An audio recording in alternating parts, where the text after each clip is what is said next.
Generally speaking, streaming platforms are absolutely hot garbage. Okay, yeah, Jay Morris, we get it. There have been millions of videos across the internet and millions of articles written from so many different publications and outlets talking about the mistreatment of artists in the sphere of streaming platforms and the streaming age. This is something that I am not abstained from being guilty of. I don't have some ironclad alibi, and in fact, I am a aficionado when it comes to streaming platforms because I have used them quite frequently, but that's not what this video is going to be about, and it's just sort of not only a talking point for you guys to engage with, but just sort of my thoughts about it, because you know how much I love ranting. And if you don't, like, you must be new here. And if so, welcome. So basically, the thing that I wanted to talk about is, for years now, whenever I review a record, if there is a video that is a track review or an album review, I will link in a pinned comment in the comment section every single time, linking to a place where you can listen to that record for yourself in case it interests you, or in case I piqued your interest about it and you're curious to see what the music entails. And more often than not, it will be a link to Spotify, or it will be a link to a streaming platform.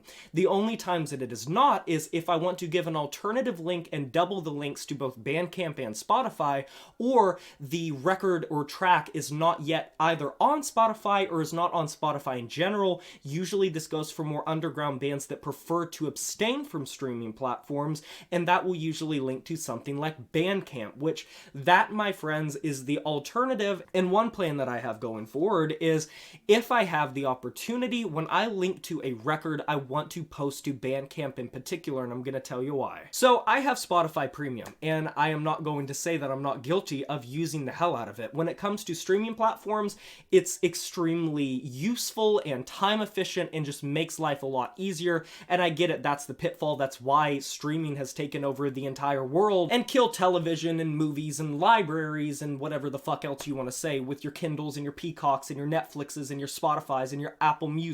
Yeah, we get it. It's proverbially ass-fucked every bit of foundation of semi-modern technology that made everything so streamlined and at the fingertips of everyone that you literally have to pay just a small subscription fee to get everything that you would have had to pay hundreds of dollars for or actually go outside and communicate with people for. Yeah, it's a self-defeating ideology. I'm not going to say it isn't. And I know that the issue lies in people like me that choose to use streaming platforms, but the reason that Bandcamp in particular I sort of want to hold on a pedestal a little bit is the independence that it gives their creators. Because let me let you guys in on a little bit of a secret. One big thing that I have noticed over the years, either through small creators or speaking to small musicians or bands or just a variety of friends or whatever it may be, is a lot of times people have this preconceived notion that Spotify and iTunes Music and Apple Music, whatever it may be, just fucks over all of their artists just consistently, no matter what your size is, and they always assume that the smaller the creator, the more they get fucked over, because the more plays you're gonna get, the more money you're gonna get, and the more liberties you're gonna be able to have, when that is actually not the case, and in many scenarios, it's vice versa and flipped on its head. Hence why so many underground bands thrive, and so many larger bands fall prey to sort of basically going musically and financially bankrupt. And that comes down to the liberties that they're given by their labels to go on streaming platforms and where that money goes to. When you get an underground artist or band, chances are they're not getting backed by a big label. They're not having like Rise Records or Sumerian Records or Unique Leader Records or Metal Blade or whatever it may be backing them and helping them to release their music across streaming platforms and put it everywhere with all of their merchandise and CDs and vinyls and t-shirts and knickknacks that you put on your shelf and patches for your battle vest. Most of the time they go through third-party sites, and these third-party distribution sites helps put some more of the money in the pocket of the actual artist or band that is pushing it forward. Whereas with a record label, the stipulations and paywalls and the control and manipulation that is put on you by the label, now this is obviously a case-by-case basis, is going to sort of not only demoralize the artist and band, but also pickpocket a lot of the money and or at least a lot of the creative freedoms that allow a band to post on a streaming platform to get that money. And that's why with larger bands, they have to go to more shows, they have to sell more merchandise, and that's sort of the disconnect. And if you've ever sort of paid heed to the discordance that exists between a large artist and a small artist, notice how some more underground artists, while they certainly are starving and obviously needing every bit of the support they get, and it's not always just easy enough to say that they just function off of their music alone. Sometimes it's a side job, a side gig, until it blows up and they have a day job that they don't want to quit. They can sort of make more money in comparison. If you want to put side by side the comparisons, numerically not existing solely just with, you know, true values, obviously the bigger bands are going to make more money in just sheer net worth and sheer money and sheer buck in the hand. But in terms of credit and in terms of the comparison, if you were to do the small with the large, the underground bands, because they're going through distribution sites and also relying on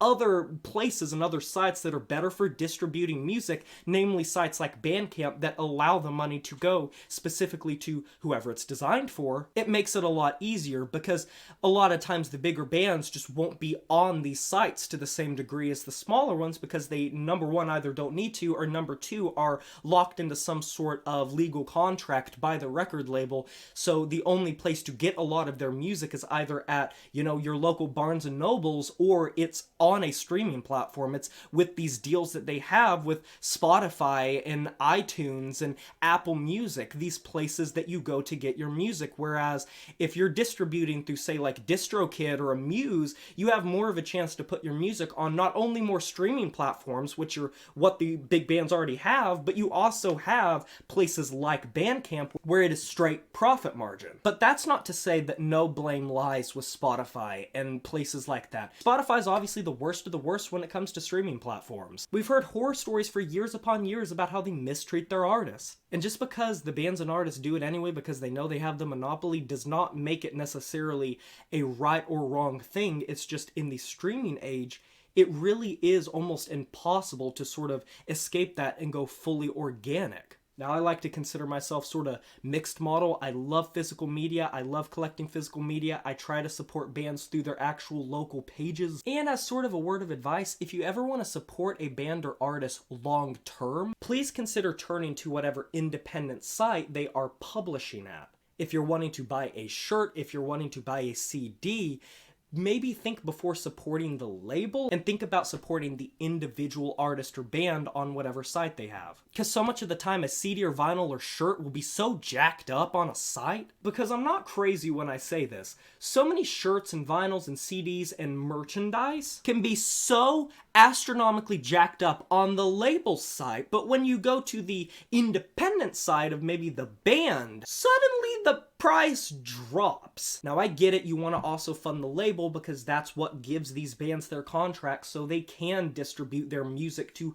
large platforms and play larger shows and get bigger and make a living. I'm not saying that labels are inherently these evil things or streaming platforms are these evil things. They're clearly giving money to the artists and bands. It's just the manipulation tactics that they use are just amazing to me. But obviously this has been a big rant. I'm really passionate about this topic and I could talk more about it. I could literally go even longer ranting, but I'll turn this over to you guys. What are your thoughts on like streaming platforms and Bandcamp and label sites and all of these topics that I've talked about? If you have anything to add or thoughts about it, let me know. Do you listen to music on a streaming platform? Do you have premium? Or do you solely go through Bandcamp or YouTube or whatever it may be? I can't wait to hear all of your opinions because I know that this is a very wide-ranging topic that kind of has a lot of polarization and a lot of different opinions to it. And that's what makes this niche so beautiful, is just having so many different opinions sort of coinciding with one another. So let me know down below. Be sure to like this video if you enjoyed it, subscribe to join the review family today, and smash that notification bell to be notified of my future uploads.